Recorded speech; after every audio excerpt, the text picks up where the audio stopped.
Hey guys, welcome back to the channel. It's Redbeard, and today we are deep diving into XDefiant. If you guys are coming back to the channel, thank you very much. Welcome back in. Make sure you guys hit that like button, as it always helps our channel. And if you're coming in and you're new, make sure you guys hit that subscribe button. This month, we're trying to hit 400 subscribers. We're very close.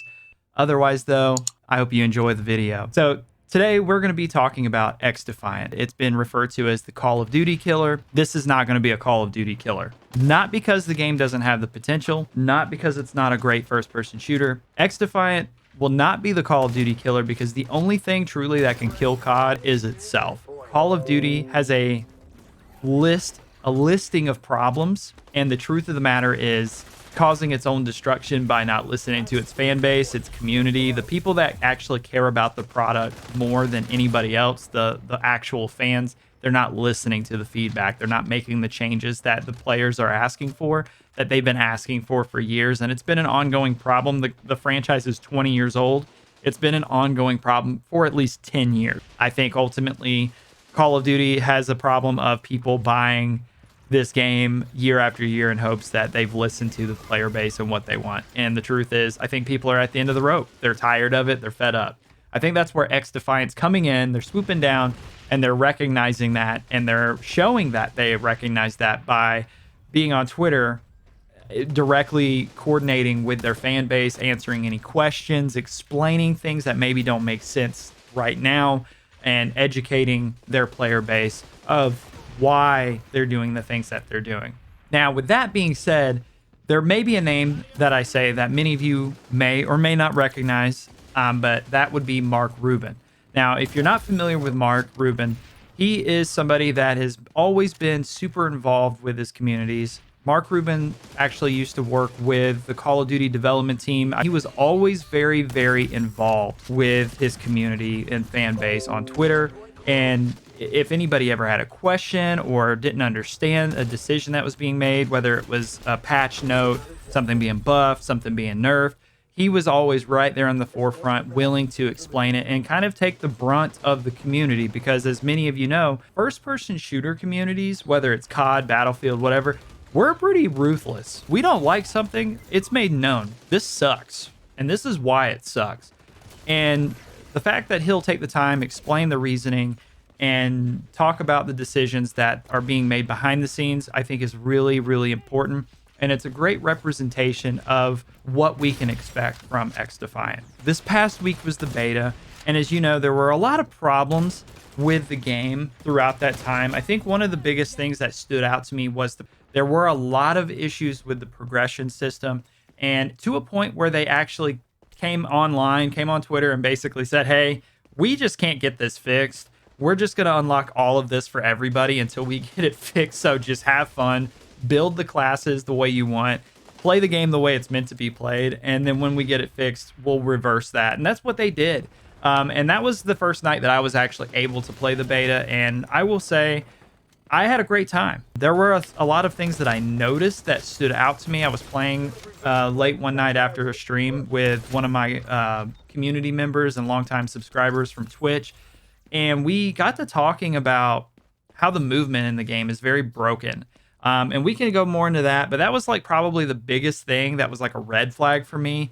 I understand it's a free-to-play game, but I really, really hope that they fix this. Not just for me, but for a lot of people. Is it kind of wild and crazy to watch these guys? I mean, their camera is literally like jerking around, snapping around and stuff, because they figured out that if you just snap your camera around really, really fast, and play on max sensitivity and then take advantage of aim assist if you're playing with a controller, you can actually break the hitbox of your character, and basically you're impossible to shoot. I mean, you're just jumping and sliding and snapping your character's camera around everywhere, and it breaks your hitbox, so you're pretty much impossible to hit. That's something that can easily be exploited, and many people will argue it's not cheating, it's a skill, Dan, it's a skill issue, blah, blah, blah. And to an extent, it is a skill issue, but also at the same time, I don't really think it's balanced. There's nothing to counter that. If they're going to leave that as a thing, they need to come up with a way to counter people that are playing that way. If you feel differently, totally fine. If you're somebody that has the ability to move like that, hey, I respect you as a gamer. I'm just not on that level, and I understand I'm trash, and that's cool. There's a huge imbalance there. I think that they're trying to do is find a good balance between all levels of players by not implementing skill-based matchmaking. That's the trade-off of no skill-based matchmaking. There has to be a level, to an extent, of natural balance within the game. That's something I want to praise them for, is there is no skill-based matchmaking. I think that's incredible.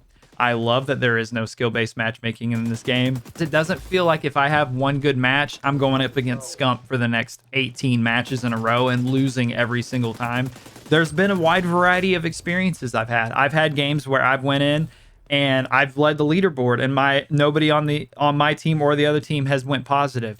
I've had matches where I was just right in the middle of the pack and an average player. I've had matches where I have just absolutely been decimated. I've had everything in between. So I have really good positive feelings about the matchmaking in this game. The crossplay, I think, works really well. I was playing on PC, and a couple of my friends that I played with were on PlayStation 5, and we had a very good experience. I think the only actual problem I really had was there was a timeout error I kept getting. Basically says you don't have a stable internet connection. You will check your ping and match, and it'll be like kind of going all over the place. So there's definitely some server stability issues. But again, it's a beta, and I can tell that they're not treating this beta as, hey, this is the complete product, but we're calling it a beta as a marketing scam to get you to come play our game and lock you into a pre-order. So I feel really, really good about the overall experience. I thought the map design was good. There's a lot of arena shooter elements in this game that I really personally enjoy. It kind of took me back to older days of playing faster paced arena shooters like Doom or even Quake whenever I was a kid with my dad, just how fast paced matches can be if you want them to be. They can be really slow paced as well. I've had some games that were really slow, but majority of the time people are moving around, people are running and gunning, whether they're getting smashed or they're kicking ass. I mean, there's a lot of movement in this game, and I think that's really important. It keeps it from getting boring. Something that I noticed, there's a lot of variety of classes of weapon kits and builds. Once they actually did the unlock progression and like got that fixed and released that where I could experience that, I have extremely positive feelings on their weapon building system versus like Call of Duty's weapon building, because it doesn't feel like every attachment sucks except for like one. Overall, I don't feel like this game is built around the concept of figuring out what the meta is and then just perfecting that until the next patch. It doesn't feel that way. And I know it's early on, so I could be completely wrong, but this game does not put off that that's the experience that the developers are going for. It seems like they really, really want the player to have a wide variety of play style and their player base, everybody to have their own unique experience. And I think that's extremely important that devs remember that with whether it's a first-person shooter or an RPG or an action RPG like Diablo or something. Like, that is extremely important because, you are there trying to experience the game in your own unique way.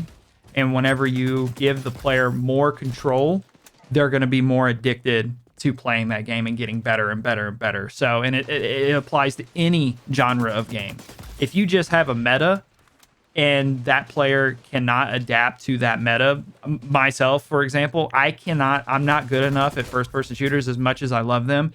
I am not good enough at them to adapt to a meta for like Warzone. That's why I don't play Warzone, because I'm just not good enough to adapt to those different meta builds and keep up with other people that have perfected them. I'm just not good enough. Overall, great time with the beta, great time with my friends when we played it, and I think it's going to be an awesome experience whenever this fully releases. If you guys have played this beta, what did you think about it? What were some of the flaws that you've seen with it? What were some of the really good things that stood out to you? For now, I just really wanted to put out and start a discussion on my general thoughts and see what you guys feel about it. I hope you enjoy this video. Thank you very much for taking the time to watch it. Just a reminder, we stream over on Twitch Monday, Tuesdays, and Wednesdays. We start at 8 p.m. Central Standard Time. If you want to keep up with my schedule, you guys should go down below in the description, hop in my Discord, follow me over on Twitter. I'll always post in one of those places what our stream schedule is, either for the week or the day of. And that's all I have for you guys. So thank you very much. Redbeard out.